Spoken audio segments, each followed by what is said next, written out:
Hello everybody, this is Starman and welcome to the first chapter of Let's Play Quest for Glory 5 Dragonfire, The Thief Path.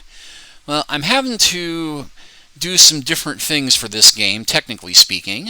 For those of you who care about such things, I'm recording this in OBS rather than Snagit because for some reason, owing to the rather complicated technical issues with this game, it will not shrink down into a window for Snagit, but it will let me stream in OBS, thankfully. And this is just symbolically typical of the many problems that this game had when it originally came out.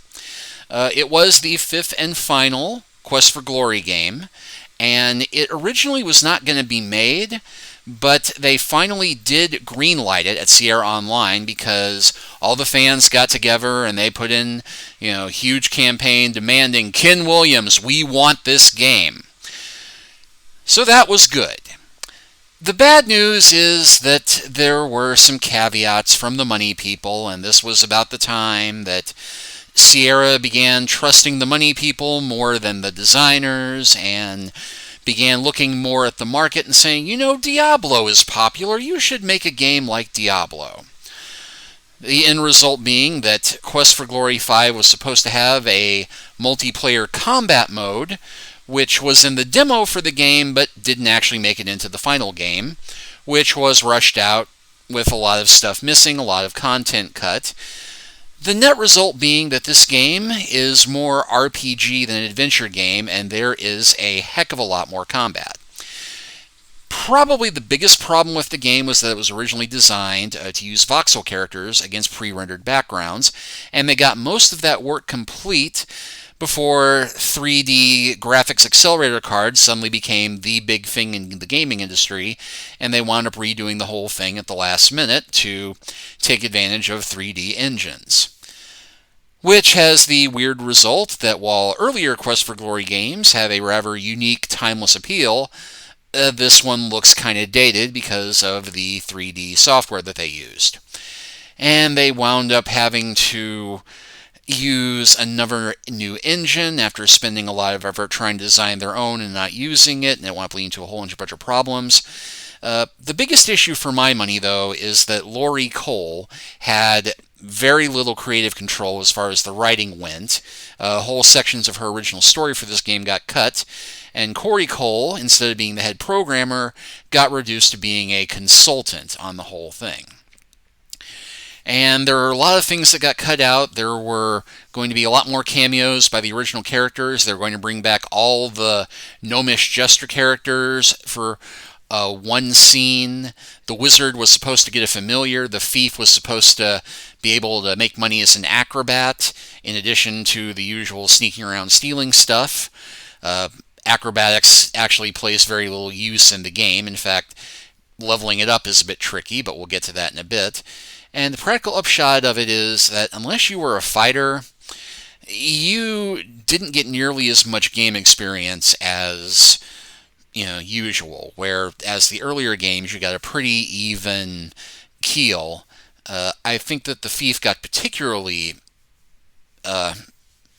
shortchanged because when the game originally came out, you could not complete the main quest as the thief. You could only do one particular thief quest to become the chief thief of the land of Silmaria. You couldn't become the chief thief and the king.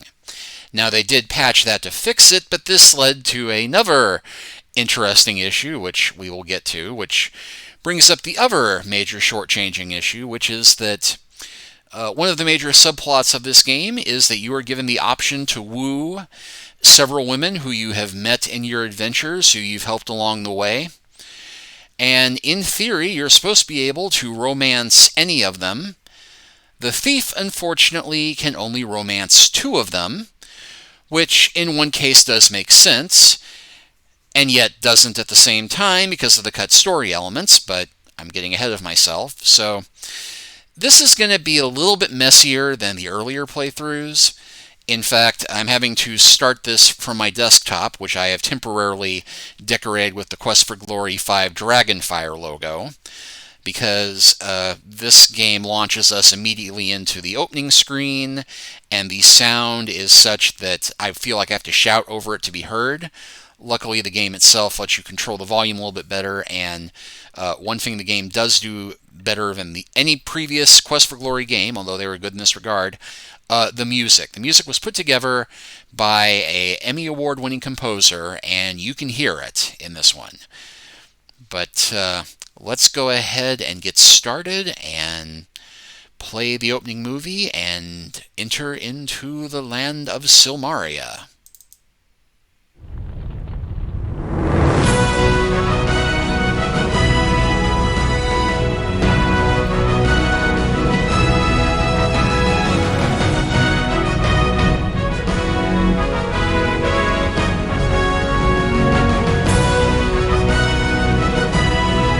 See what I mean about this being a bit loud?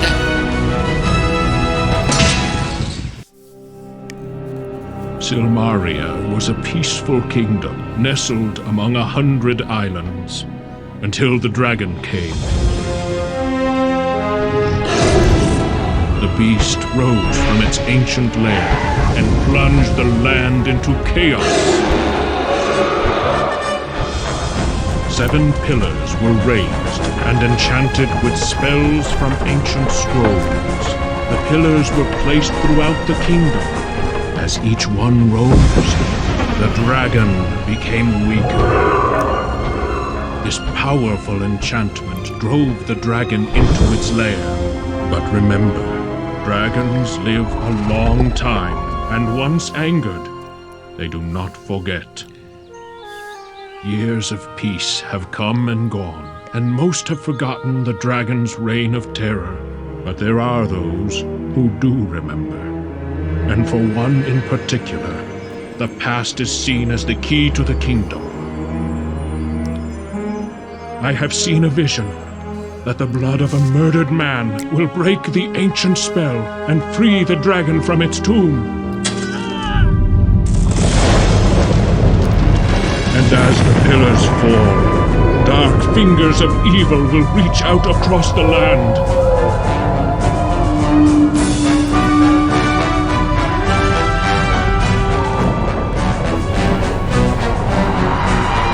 I am the king of Silmaria, and I do not have long to live.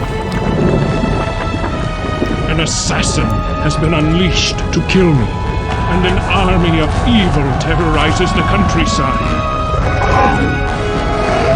Silmaria must have a new leader, and the dragon must be destroyed forever.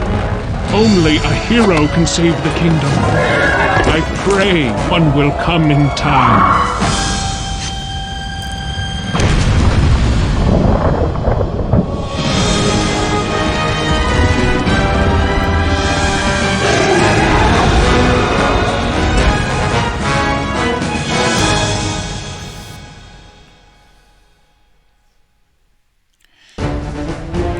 And as we come back to the menu, we get the generic fight music that we will be hearing through most of the game. It's a good theme, and if we stay here long enough, it'll change to other music from the game.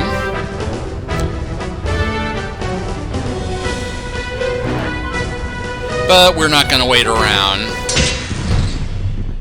So anyway, here is the start menu. Pretty basic. Starts off, fighter, wizard, thief. Your stats start out at 250 for the lowest, depending upon what they presume your worst skill should be. Except for fighters who start off with nothing lower than 300, because this game really favors the fighters. The weird thing that thieves start out with less vitality than wizards, which is just one more subtle way that the game kind of messes the thief over. Luckily, unlike the earlier games, increasing most of your stats is far easier this time around. And weirdly enough, out of all of the versions of this game I've downloaded off of Steam or Good Old Games, this one actually makes it far easier for you to import your files. There's a much clearer folder, but And you get a Paladin file for free, so you can play the Paladin path in case you have not played the earlier games. But I did import my character from Quest for Glory 4, the playthrough I did. And you will note that Matt the Thief has most of his stats maxed out, although weirdly enough not his fief stats for the most part, because it is strangely hard to raise your fief stats in Quest for Glory 4. But we are going to go ahead and max out defense first, because out of all the skills that you have the ability to level up in this game, defense is easily the most difficult. And I'm also going to max out stealth, not because it's my lowest fief skill, but because, for reasons that will immediately become apparent, stealth is one of the more annoying ones to have to level up. As is lockpicking, so we'll go ahead and level that up, which takes advantage of all my freebie points. And we will go ahead and start, and it will throw us right into Erasmus's castle, because you might remember, if you watch my playthrough of Quest for Glory 4 Shadows of Darkness, that the game ends with you being brought to Silmaria by the wizard Erasmus, who you became friends with in the first Quest for Glory game, and mentioned that he had a summer home in Silmaria. And that is where our story continues. So, dear boy, the reason Fenris and I brought you here is this. You are a hero. And so, in the grand tradition of all heroes, you need to go where you are most needed. That happens to be Silmaria at this moment. The former king was assassinated a short while back. We have no idea why this was done or even who did it. Thus, you were summoned. Silmaria needs a new king. And thus the Right of Rulership is about to begin. This right will determine the next ruler for the kingdom. We would like you to enter the Right of Rulership. It is the most likely way to find the villain behind the nefarious deeds going on in Silmaria. If you choose to accept this mission, you will need to go to the Hall of Kings to speak with Logos, the centaur who is in charge of Silmaria right now. You will enjoy Silmaria. Oh, will I? I am certain you will meet some old friends and make new ones. This is an interesting city, and these are interesting times. I've arranged for you to stay at the most amusing inn in Silmaria. Would you like to go there now, or are you ready to head into danger? And yeah, danger will pop you into the middle of a fight. Silmaria will take you to the rich part of town, so yeah, we're going to go tour the town first, because, you know, I'm a thief. I do not like danger.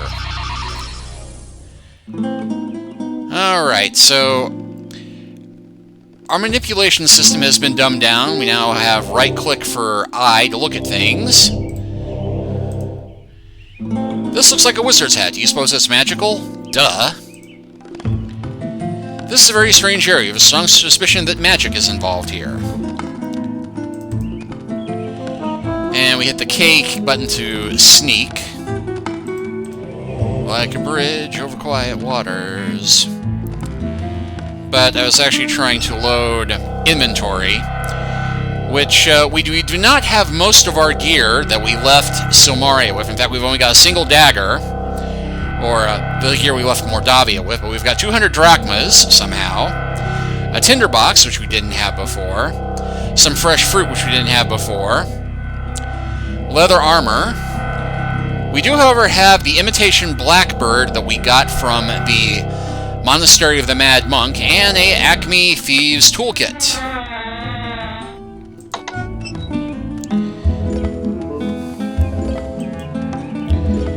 Anyway, I am currently in sneak mode. And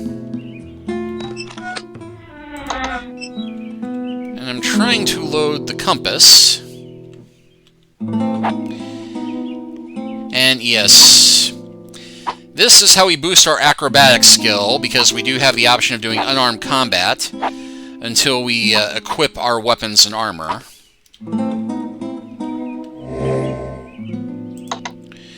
And we can click on our character portrait to bring up the options of resting, looking at our score. Our honor is a respectable 360 for a thief, but that's not going to last long. And just double check the controls. Ah, that's right, it's T for toggle compass.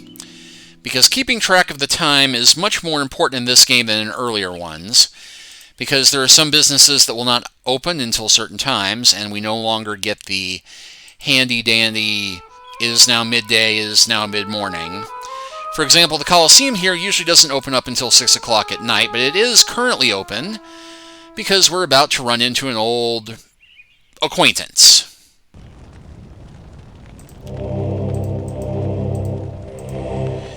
This looks to be announcements for the arena events. It says that there will be a series of combat tournaments to determine the champion of Silmaria. There is also a warning that magic spells will not work in the arena. The banners provide a touch of color to the drab surroundings. This looks like the banner of Circumference and his half-brother Sir Circumstances beyond our control.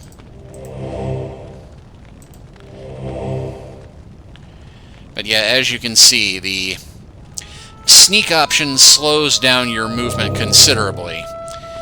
But it tells us his champion is Kokino Pokosimo, and the challenger is Abdul. Anyway, banner is firmly attached. Most banners provide a touch of color to the drab surroundings. However, this one reminds you of the banner of Cirrhosis of Deliver. Ferrari exudes a calculating and pompous nature that grates on your nerves. This overweight character reminds you of a eunuch you once met in Razier. Weirdly enough, he doesn't look anything like the eunuchs from Razier, but... Anyway, let's go talk to Signor Ferrari. Good to see you again. I, Signor Ferrari, welcome you to the arena of Silmaria.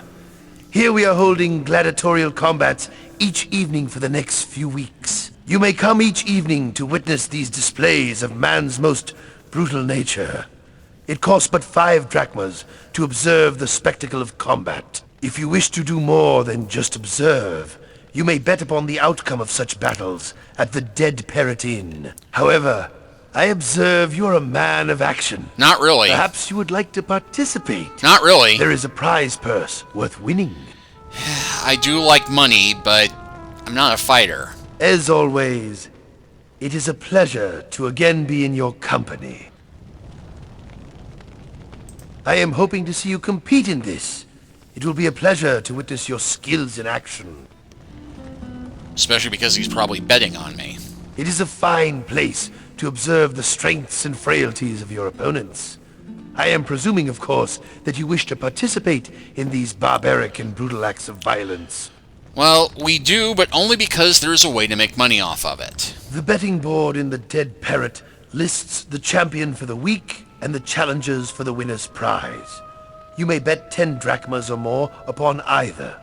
The odds will be affected directly by your bet. If you're a challenger in the competition, you can more than double the amount of your entry fee when you win. If you're a champion, you can triple your entry fee. Knowing your reputation, I assume that will be easy money for you to earn. You may enter the competition at the betting board in the Dead Parrot, as well as place your bets. You can bet on yourself. You can also make more money by betting on your opponent and then throwing the fight, because the odds are so heavily in your favor. We shall meet again soon, I hope. And we'll go ahead and greet this man. What you want? What's your name? I be Abdom. Minus the ab. This place to fight or watch fight? Read board. Board tell fight. Go. And we can look at... Silmaria is more fun than a barrel. This looks like another barrel. This is where they separate the passes from the aggressives and the brains from the brawn. It's a barrel. These must be here for the canceled barrel race. Nobody showed up to watch because barrels run so slowly. And you'll note that our stamina is slowly going down the more we sneak. And it is going to take us the better part of a quarter of an hour to sneak across the lobby.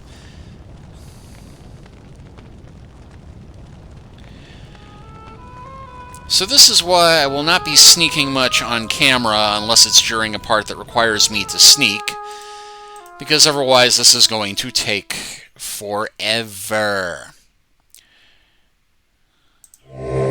But you'll note that in this short time, our stealth has already gone up 11 points. And our luck has gone up to 395, our agility has gone to 412, and our intelligence is at 403.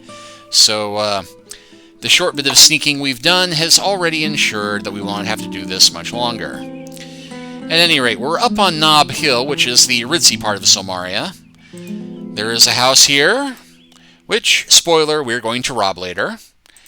And there is a house here, which, spoiler, we're going to rob much, much later, as that is the home of Signor Ferrari. And then over here we have the King's Palace.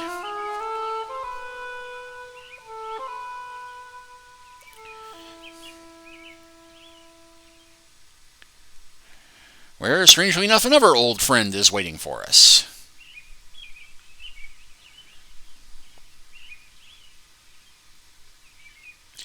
The guard ignores any attempt at conversation. You may enter the Hall of Kings now.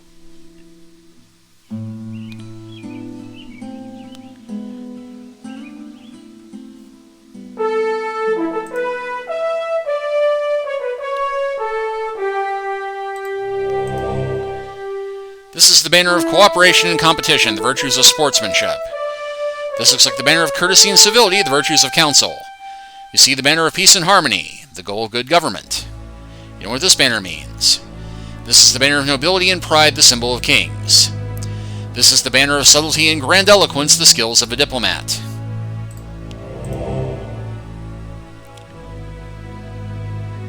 Anyway, slowly creep to where the camera changes, and... Greetings, Prince of Shapir.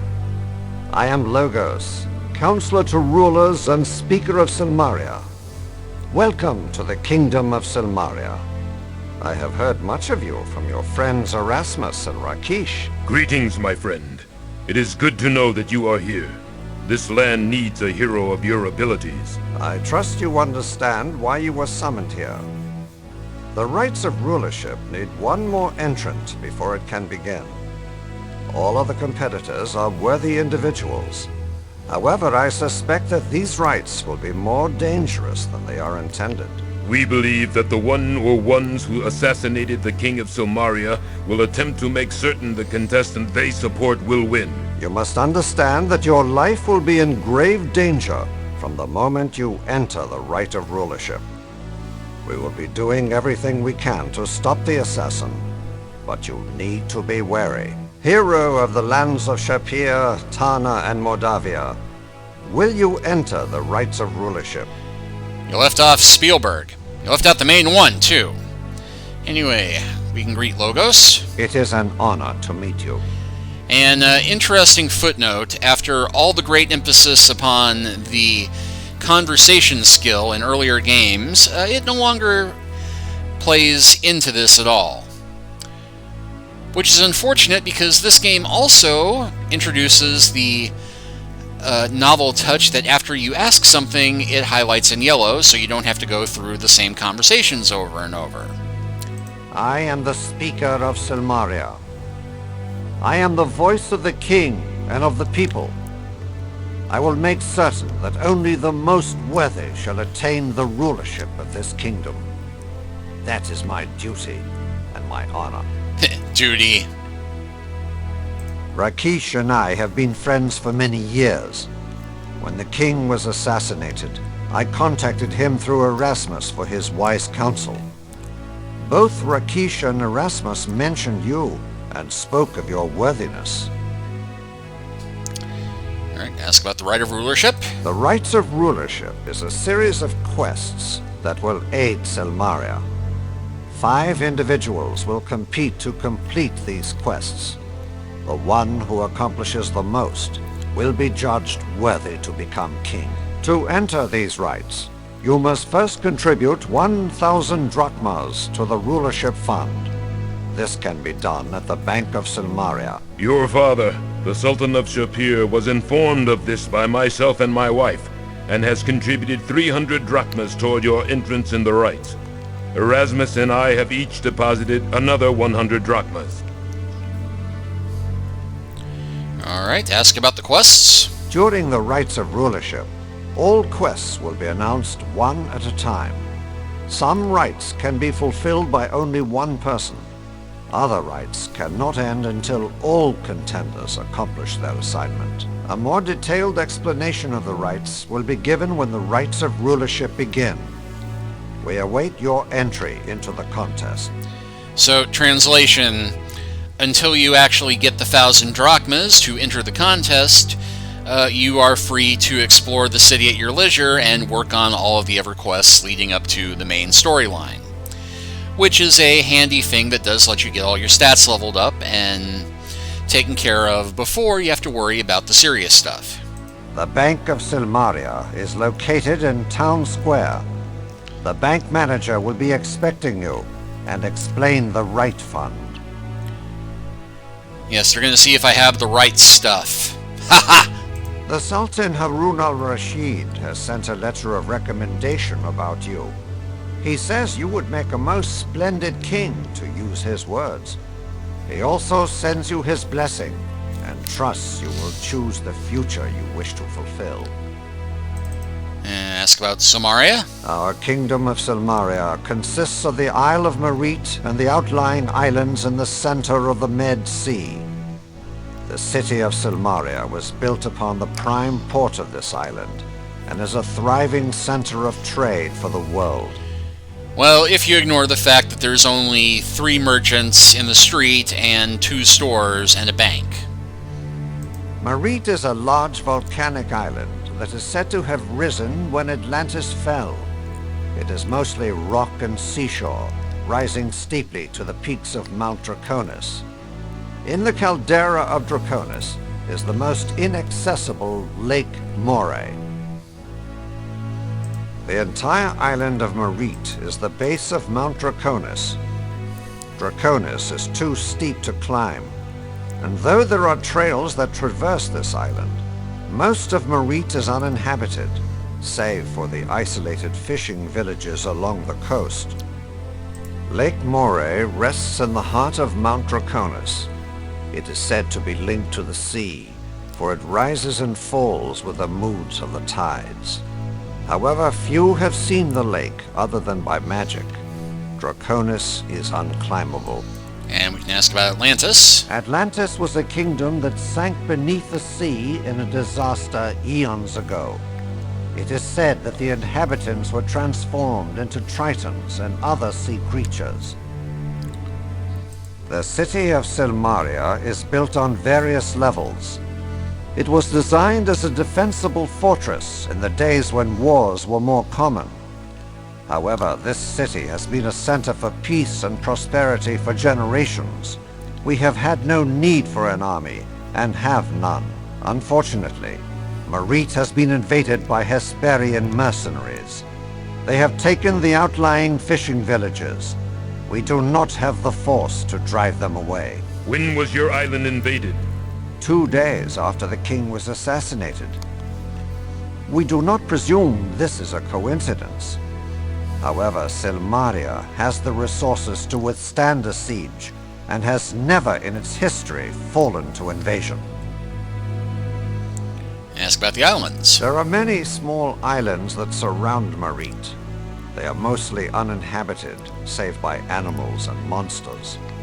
A few of the larger islands are owned by the individuals that live there. Travel to some of the outer islands has become very dangerous lately. Many fishing boats have not returned, and reports of attacks by tritons and sea monsters are all too common. Ask about the sea monsters. The sea is a very dangerous place.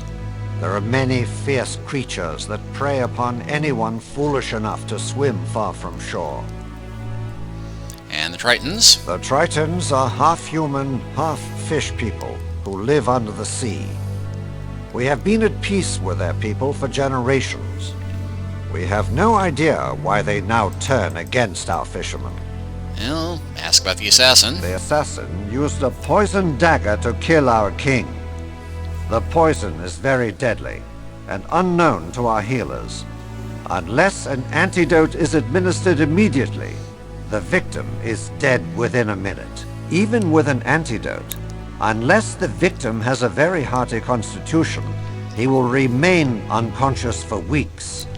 We are trying to learn the exact nature of the poison in order to cure this. The assassin of the king is a man skilled in stealth and the use of a poison dagger. A merchant was also presumed to be killed by the assassin, for his body was found by the docks, and he died from the same poison. I didn't do it. You have a wide range of experiences to draw upon from your past. It should serve you well in Silmaria. And we'll go ahead and agree to enter the rights of rulership. We will be pleased and proud to have such a worthy hero contesting to become our leader. I shall see you again when the rights of rulership begin. May Tyche, goddess of good fortune, smile upon you.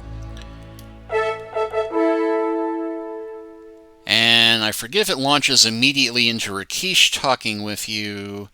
So I was going to save here and continue the conversation next video, because this is getting a bit long, but won't matter too much. Okay, apparently it will let me save here. So we'll go ahead and close this chapter out here, and next time we will continue speaking with Rakesh. See you then.